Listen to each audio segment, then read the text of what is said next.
Hello everyone, welcome to Paila, exclusively on Aagaman TV, Australia. I'm Eliza, joined by our cameraman Shree Ram and the entire Paila crew. Today, we are venturing into the heart of Tasmania to experience one of the world's most unique festivals, that is Dark Mofo and the Hobart weather. It's freezing outside, but that's exactly when Dark Mofo comes alive in Tassie. This is my second time here, and I must say I absolutely loved it last year. If you are a crowd enthusiast, a foodie, or someone who loves trying different cuisine from around the world, or if you enjoy a good drink, this festival is an absolute treat. So you can come with your family, friends, or even enjoy some solitude. The vibe is fantastic either way. Visiting Dark Mofo will help you forget your stress for a while. Imagine a place where art, music, and mischief converge to create an unforgettable experience. That's Dark Mofo for you. Let's hear from some festival goers about what makes this event so special. Dark Mofo is an immersive experience that will leave you breathless and inspired. But what exactly is Dark Mofo, and why do people flock it to every year? Dark Mofo is more than just a festival. It's a celebrations of creativity, self-expressions, and community as well. Let's dive into some fascinating features and facts about the Dark Mofo. Did you know that it attracts around 200,000 visitors each year? Or that the festival boasts over 300 events and performances? That's a lot, isn't it? Let's explore what makes Dark Mofo so unique. Here are some interesting facts I would like to share with you. Dark Mofo is curated by the Museum of Old and New Art, MONA, one of the most unique and provocative art museum worldwide.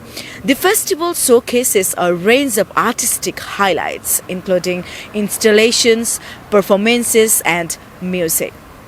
Dark Mofo draws diverse crowds from local to international visitors. Dark Mofo is all about the pushing boundaries and exploring the new ideas. The most unique aspects of the Dark Mofo is how it celebrates creativity and self-expressions, offering a real opportunity to let go and experience something new.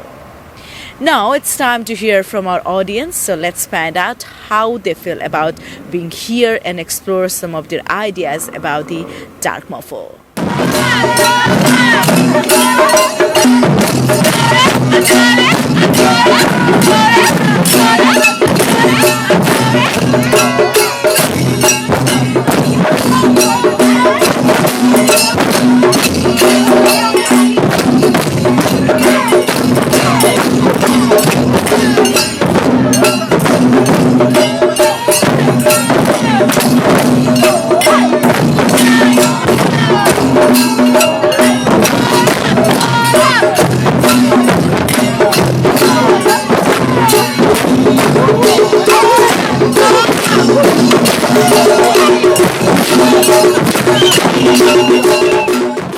What do you think is the main draw of Dark Mofo, and how does it differ from other festivals? I think it's just different, art from many places, it's just paintings and whatnot. However, Dark Mofo, the art is just different, physical, emotional, very shite, if I'm being honest. Art from different places, much better. Dark Mofo, absolute shite, in my opinion.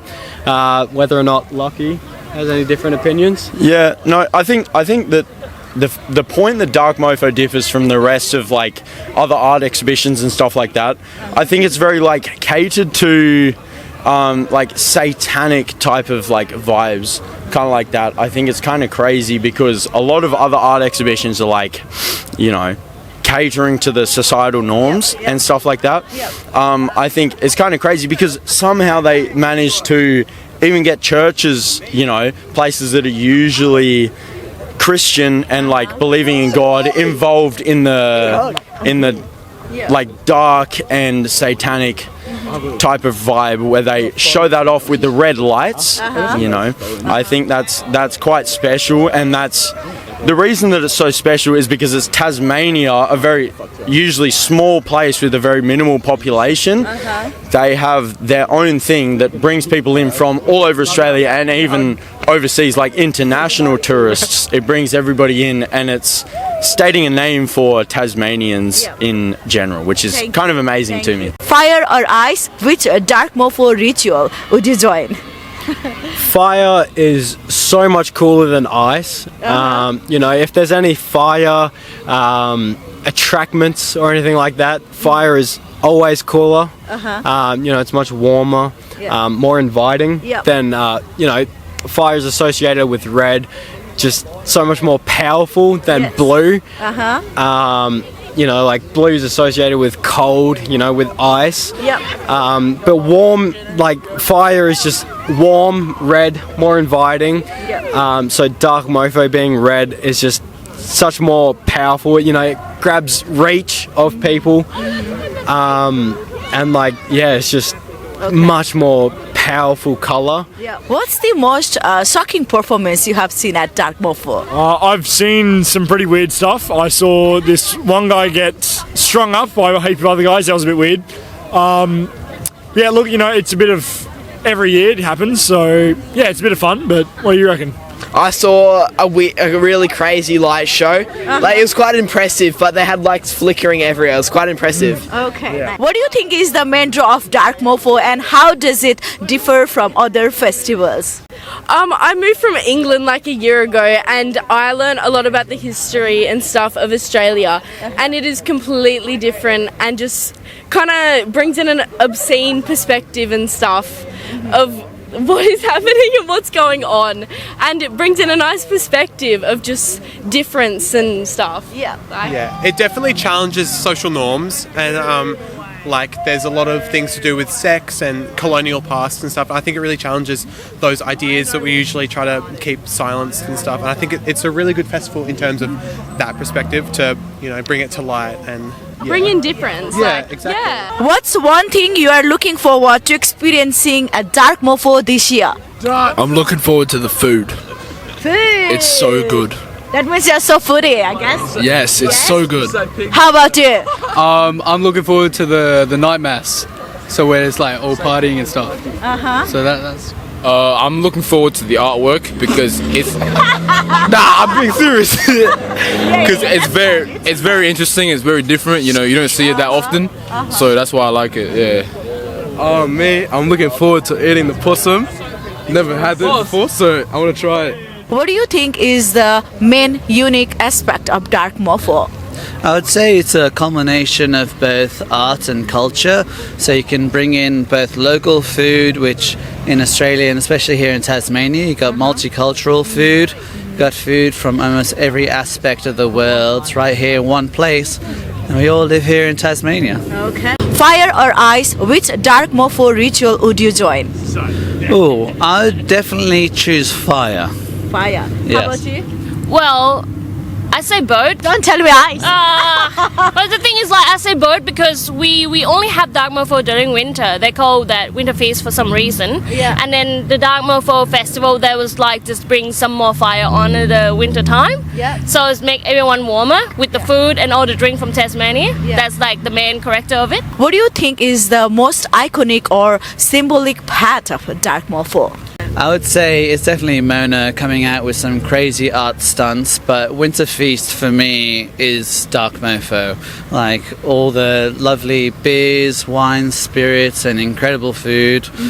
Definitely. And everyone being able to come together as, you know, friends, family, or just you yourself. You can just come here and hang out and enjoy yourself. Do you think dark mofo has a positive impact on the community, and why? Yeah, I would say 110%.